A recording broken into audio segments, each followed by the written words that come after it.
Welcome to Etsy. This is a step-by-step 5-part video course to help you market your Etsy store. These steps will require you to have your Etsy store open and have at least 1 or 2 listings available in order to master the process. We'll be using Canva throughout the process. You may already have an account with them, and if not, you can set one up for free at canva.com.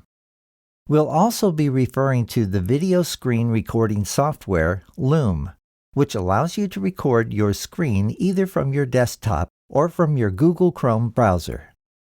When we cover email marketing, we'll use the site GetResponse. However, you don't need to use GetResponse as your email service provider.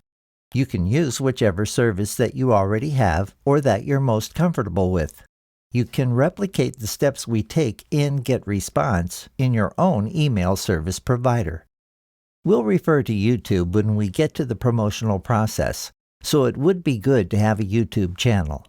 It's very easy to set one up, so you may want to do this before we get to that point. This course is sequenced. You'll get more from this course if you follow the numbered sequence. I'll see you in video number 1, Process 1.